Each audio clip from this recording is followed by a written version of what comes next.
Conexão Poder. Oferecimento Unimed Cuiabá. Cuidar nos inspira sempre.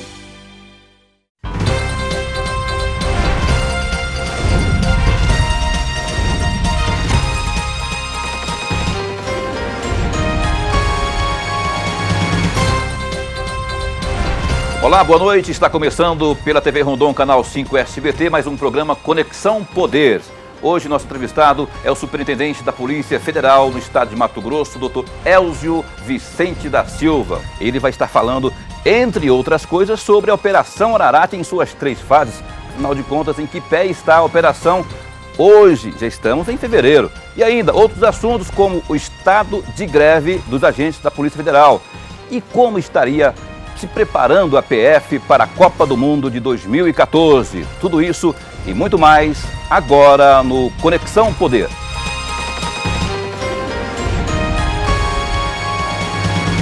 Pois bem, e aqui comigo o jornalista Ramon Monteagudo, do site Mídia News, e também a jornalista Antoniele Costa, do site Mato Grosso Notícias, a quem eu já agradeço de antemão. Doutor Elzio, boa noite. Já queria de início que o senhor fizesse um balanço dessas 3 fases aí da Operação Ararati, que já trouxe aí várias apreensões, buscas e apreensões, que o senhor passasse aí um relato breve sobre o que já foi realizado pela Polícia Federal até agora. Boa noite. Inicialmente queria agradecer a oportunidade de a Polícia Federal ter esse espaço aqui no programa. É um prazer para a gente conciliar o interesse da investigação, o interesse da atuação da polícia, que via de regra é cercada de sigilo, com o dever de informar que também a gente tem. Em relação a operações em curso, realmente eu tenho uma limitação de ordem legal, a gente tem que preservar o sigilo das ações. Vou falar do que já foi feito ostensivamente, que foi a deflagração das 3 fases.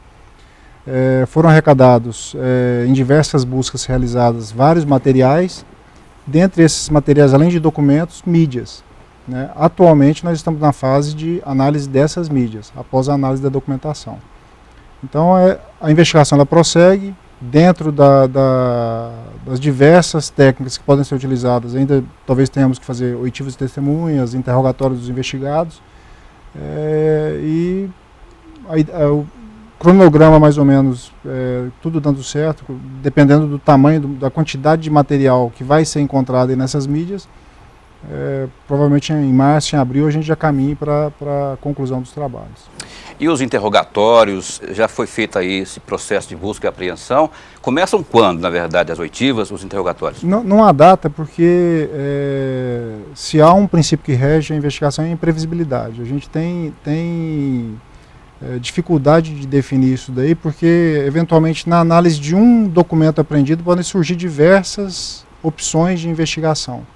Então, a autoridade policial que está à frente da investigação, ela pode entender que em determinado momento é conveniente ouvir uma ou outra pessoa determinadamente, ou deixar tudo para que essas oitivas sejam feitas com base em todo o material já arrecadado e analisado. Agora, então, é possível, superintendente, dizer que as suspeitas iniciais levantadas pela Polícia Federal em relação à existência de uma organização criminosa especializada em lavagem de dinheiro e crime contra o sistema financeiro nacional, é possível dizer que essas suspeitas estão se confirmando com o avançar da operação? Veja bem, posso falar como uma pessoa, como todos nós, que acompanha pelo desenrolar, com as notícias que são veiculadas, porque não sou a autoridade policial que está à frente da investigação, não estou envolvido diretamente no grupo de investigação. A polícia, ela trabalha, diferente do Ministério Público e do Judiciário, ela tem o dever de agir mediante suspeita. Então, quando chega a notícia de um fato para a polícia, ela trabalha levantando dados e formando uma hipótese criminal. Toda a ação que é realizada na sequência, ela se destina a comprovar ou não essa hipótese criminal. Até agora, e isso eu falo sem conhecimento profundo dos autos, pela realização de novas ações, a gente percebe que há uma confirmação da hipótese e um aumento dessa hipótese para outras. Né? Então eu disse que a polícia trabalha de maneira diferente. O Ministério Público já tem um nível um pouco acima do momento de agir. A polícia atua mediante suspeita, o Ministério Público atua com indícios. Né? A polícia, se identificar esses indícios, ela evoluiu na investigação. O judiciário, para condenar, ele precisa de prova. Né? Então, nesse escalonamento, a polícia começa com a suspeita, pode evoluir para os indícios, e essa prova indiciária pode ser tamanha que se torne prova, realmente prova suficiente para uma condenação. Nós sabemos que foram apreendidos muitos materiais, né? Documentos, computadores, promissórias, contratos, sim, até as mídias, né? Que o senhor se referiu, como celulares, HDs. De alguma maneira, esse volume apreendido surpreendeu a Polícia Federal em relação à quantidade de evidências? Talvez tenha surpreendido em relação à qualidade. Obviamente, a gente falando de diversas ações sendo realizadas no mesmo dia, nem todos os policiais detêm conhecimento profundo da investigação para fazer uma busca bem selecionada. Então, a arrecadação inicial ela é feita com base numa orientação. Esse material é trazido, e é o que eu posso dizer, esse material trazido, ele realmente possui uma qualidade apta à comprovação das hipóteses. Né? Então, a polícia está trabalhando com esse material. O ritmo talvez não seja o que eu gostaria que fosse, o que a opinião pública gostaria que fosse também, mas tudo está sendo feito para que a gente também seja bastante responsável nessa análise. Doutor, a última movimentação que houve na Ararat foi em dezembro. De lá para cá, nessas 3 fases, como a gente falou no começo, cerca de 30, talvez, exatamente não me ocorre aqui, mas cerca de 30 mandados de busca e apreensão. E de dezembro para cá, já estamos em fevereiro, não teve mais nenhuma movimentação, pelo menos que tivesse sido divulgada. Por que parou? Não teve elementos novos no sentido externo, ou seja, de mais novas buscas nesse sentido? É o que eu posso dizer, não parou. Né? O que é fato é que nenhuma outra ação ostensiva foi realizada. Agora, o trabalho de análise ele prosseguiu em todo esse período, inclusive no período de recesso. Né? No recesso da virada do ano, do início do ano, que tradicionalmente é um período de pouca atividade. É normal esse tipo de... Na polícia, as investigações elas não sofrem, independente de ser Ararat ou outra, pode diminuir talvez o efetivo em razão do recesso, de férias e tudo mais, mas as ações não param. O que a gente não vê, o que a população não percebe, o que os meios de comunicação não percebem, é exatamente que nós não estamos realizando ações ostensivas. Né? Mas o processo interno está. Isso não quer dizer que a análise esteja parada. Durante as investigações da Operação Ararat, surgiram pessoas que têm foro, magistrados, políticos, e aí algumas investigações tiveram que ser desmembradas. Né? Durante algum tempo, ou durante esse período de operação, a Polícia Federal foi alvo de muitas críticas por abuso de autoridade ou abuso de competência. As pessoas que se sentem investigadas, elas criticam por ter a investigação ou quebra de sigilo telefônico que acabam pegando elas.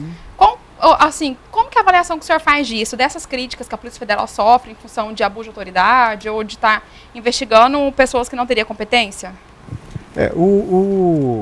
Infelizmente, quando o Estado age, ele acaba invadindo a esfera íntima do cidadão. Né? Quando o Estado polícia age, é um pouco mais agressivo. Não é o objetivo da ação policial. Só que a polícia, para avançar em determinada investigação, ela às vezes, com ordem judicial, tem que fazer essa intromissão. É um subproduto indesejado da investigação. A gente gostaria que não fosse assim. A polícia não fica satisfeita de entrar na casa de um cidadão às 6 horas da manhã para realizar uma busca e apreensão. Agora, é um conflito de interesse, o interesse individual e o interesse da sociedade que vê a necessidade de colocar a polícia, o Ministério Público, o Judiciário, todo o sistema criminal voltado para a apuração de um fato. Doutor, tudo aquilo que se suspeitava e que também foi alvo de denúncia, foi confirmado? A Polícia Federal pode passar essa informação ao nosso telespectador? Foi confirmado realmente aqueles crimes todos? A questão da lavagem de dinheiro, o uso de empresas de fomento, que são crimes federais? Como eu disse no início, primeiro, eu não tenho conhecimento profundo, porque eu não estou envolvido na equipe de investigação, mas eu também não posso fazer uma afirmação dessa sem com isso, expor, ainda que minimamente, a fase da investigação. Pode atrapalhar, você acha? O que eu digo é o seguinte, existe uma hipótese, e aí eu estou falando de uma pessoa, como uma pessoa que tem a visão de fora. Nós temos uma hipótese criminal e outras ações foram realizadas na sequência. E veja bem, quando a gente fala de outras ações, a gente está falando de envolvimento de todo o sistema criminal, que é composto pelo juiz, pelo Ministério Público e também pelo advogado. Então, quando a gente fala de atuação da polícia, a gente não está falando de uma atuação isolada, de algo feito às escondidas, apesar do sigilo. A gente está falando, na verdade, de o sistema criminal atuando. Então, como a investigação iniciou e outras ações foram realizadas, isso é uma presunção natural, né, a conclusão de que a hipótese inicial está se confirmando. Se os elementos obtidos permitem afirmar categoricamente que há provas, eu não posso dizer. Se existem apenas indícios, não posso dizer. O que é fato. Nessa fase da investigação, há uma inversão. O que vigora é o interesse da sociedade. Quando se iniciar a ação penal, aí deve ser observado especialmente o direito do réu, que existe aquele princípio jurídico de que a dúvida deve beneficiar o réu. Nessa fase, né, a polícia tem atuado, sim, de maneira agressiva, muito embora isso é uma característica da ação policial, né, a agressividade. Isso, do que a gente acompanhou, não houve nenhuma notícia de que tenha ocorrido algum tipo de abuso. A ação policial é sempre muito fiscalizada. A gente tem diversos órgãos que fiscalizam a nossa atuação. E um ponto relevante foi mencionado em relação a possível envolvimento de pessoas detentoras de foro por prerrogativa de função.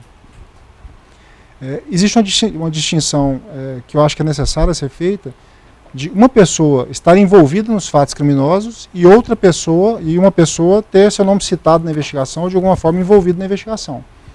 Essa decisão, se a investigação,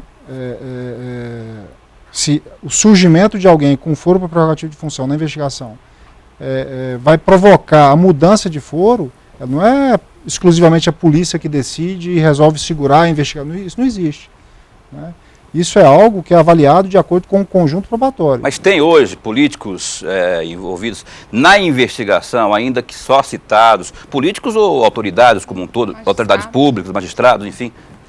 Eu não posso, pode informar isso? Eu não posso afirmar, porque é o seguinte, não detenho conhecimento dos autos e se tivesse não poderia, mas ao lado disso, eu sei que eu sou novo aqui no estado, tenho certeza... Você é de Goiânia, né? Sou de Goiânia. Tenho certeza que todos aqui têm uma ideia do que estaria em torno do fato, claro, né, que está sob investigação. Acho que a população pode ter uma ideia disso. Existe uma diferença. Os meios de comunicação, a opinião pública, eles podem se basear naquilo que eles ouviram, naquilo que eles têm certeza, né, convicção pessoal. A polícia não. A polícia tem que provar. Né? O fato de ter decisões para serem cumpridas vindas do TRF, isso já configura que existem pessoas... Para algumas medidas, no curso da investigação, é necessário que o magistrado, o Ministério Público, encontrem mínimos indícios. Né? A lei fala em indícios suficientes de que há um fato criminoso e que a pessoa está envolvida com esse fato. Como eu disse, a investigação parte de uma hipótese criminal. Por enquanto, quem está falando é só a polícia. A polícia realizou uma ação e ela está conduzindo essa ação. Quando se iniciar o processo, essa hipótese pode ser desconstruída. Então, segundo o que o senhor está colocando, a tese da existência de um grupo criminoso organizado para essa prática de lavagem de dinheiro está cada vez mais se confirmando. E nós sabemos que uma das características de organizações criminosas é atuar próxima ao poder, inclusive com a participação, a conivência, enfim, de agentes públicos. É possível, nesse momento, se afirmar que existam nomes de deputados estaduais, conselheiros do Tribunal de Contas, secretários de estados surgindo nas investigações? Eu não posso afirmar, especialmente porque a investigação está sob sigilo. Como eu disse, a menção a nomes dentro da investigação não necessariamente apontam para o envolvimento dessas pessoas nos atos criminosos. Então, seria temerário, eu acho e aliás eu nem tenho os elementos para fazer essas afirmações. Temerário é afirmar. Concordo, uma das características de qualquer grupo criminoso minimamente organizado é precisar retirar obstáculos do seu caminho para a prática do crime. E isso se dá via de regra pela corrupção, pela cooptação de agentes públicos. Como a investigação ela ainda está numa fase preliminar, muito embora não pareça aos olhos da opinião pública, a investigação ela teve o seu momento velado, né, o momento em que ela foi conduzida restritamente com o Ministério Público e o Poder Judiciário, e agora ela está no segundo momento, mas ela ainda está em andamento. A análise do material apreendido, a necessidade de realização de buscas foi uma imposição para se buscar mais dados, né, para se buscar novos elementos. Não se pode dizer, nesse momento, que a polícia detém provas de envolvimento de A ou de B, porque a análise está em andamento. E como eu disse, mesmo com o início de uma eventual ação penal, as hipóteses podem ser desconstruídas de uma ou de outra forma, né? Porque o direito de defesa ele é amplo, né? O sistema criminal é composto também da atuação dos advogados. Então é importante que fique claro que a investigação ela não chegou a um fim, né? A gente não tem hoje o pacote fechado do que é a Operação Ararat. Isso eu tenho certeza que a autoridade policial mesmo não tem, que está à frente, não tem uma ideia fechada de como é estruturada a possível organização criminosa que está sendo investigada. Nós, inclusive, insistimos nesse questionamento, porque a imprensa tem informações de que, por exemplo, o empresário Júnior Mendonça, que é um dos alvos principais da operação, e ele é o dono da Amazônia Petróleo e da Global Fomento, que ele circulava muito no ambiente político, inclusive financiando campanhas eleitorais. Né? Então, em função disso, nos bastidores, o comentário é de que muitas figuras públicas podem vir a ser citadas na operação. Como eu disse, existe uma diferença. Realmente, eu não sendo daqui, muitos desses fatos eu ignoro. Não estou envolvido diretamente na investigação e não sou daqui, então não conheço esses detalhes. Agora, a diferença é que aquilo que a população sabe, por ouvir dizer, aquilo que especialmente os jornalistas, no seu trabalho diário, percebem, ouvem das fontes e tudo mais, tem uma diferença bem grande para a atuação policial, porque não adianta a gente ter uma fonte e não conseguir validar essa fonte. É diferente a gente obter um dado, a gente tem que validar esse dado e isso tem que ser feito ainda observando o devido processo legal para não invalidar aquela prova. Então, o fato ele precisa de ser provado. Então, para a polícia, verdade é o que se prova, não é o que se sabe. Doutor, a polícia também provavelmente tem também notícias de envolvimento de A ou de B, mas provar essa atuação é um passo seguinte. Mas considerando aí todo esse zelo, esse cuidado que o senhor tem até para responder, para não citar nomes, até porque é algo que corre sob o segredo de justiça, essa suposta organização criminosa, dela fariam parte aí, além das empresas aqui citadas pelo Ramon, a de fomento, a de petróleo, estariam contidos ali também empresas de pneus, de construção de edifícios. A Polícia Federal, com essa análise já feita até agora, pode confirmar isso, que há outras empresas que foram usadas? Não, as próprias ações ostensivas que foram realizadas apontam isso, né, o envolvimento de outras empresas. Agora, qual a participação nos fatos investigados, eu não tenho esses dados para esclarecer. Eu não tenho esse conhecimento para dizer qual a participação, qual o envolvimento de a empresa A ou B nos fatos apurados. Eu me lembro, superintendente, que até em função logo quando foi deflagrada a operação, e pelos comentários de que se haveria algumas figuras públicas, que a polícia foi até mesmo acusada, por assim dizer, de agir politicamente, que essa investigação tenderia a beneficiar um grupo político aqui de oposição, ligado ao senador Pedro Taques. Como que o senhor responde a esse tipo de insinuação? É comum esse tipo de... Isso é mais antigo que a polícia, né? Acusar o acusador, né? eu acho o seguinte, o direito de defesa ele é amplo, né? Eu acho que todos têm a oportunidade de tentar alicerçar sua defesa em qualquer fato, porque ele realmente é amplo, deve ser respeitado. Porém, a polícia, se ela age, ela vai ser criticada. Se ela não age, ela vai ser criticada da mesma forma. A polícia não se pauta por esses comentários, né? Eu acompanhei alguma coisa, mas o que é fato? A polícia não age isoladamente. A polícia ela atua, muito embora ela aparentemente, quando ela realiza uma ação ostensiva, ela apareça mais, mas ali quem está agindo é o Estado. O Estado, pelo seu sistema criminal, uma ordem de um juiz que foi convencido de que existia um mínimo indício, uma mínima necessidade de realizar aquela ação. O Ministério Público, como dono da ação penal, ele acompanha aquilo ali. Então, a atividade da polícia ela é fiscalizada, né? Agora, a insinuação de que a ação ela se dá para beneficiar A ou B, especialmente no período pré-eleitoral que a gente vive, é inevitável, né? Infelizmente, isso acontece e a polícia não tem o que fazer. Eu só posso dizer que a polícia não se pauta por essas insinuações. Agora, inclusive, há uma cautela por parte da Polícia Federal em não deixar que uma operação como essa seja utilizada no período eleitoral?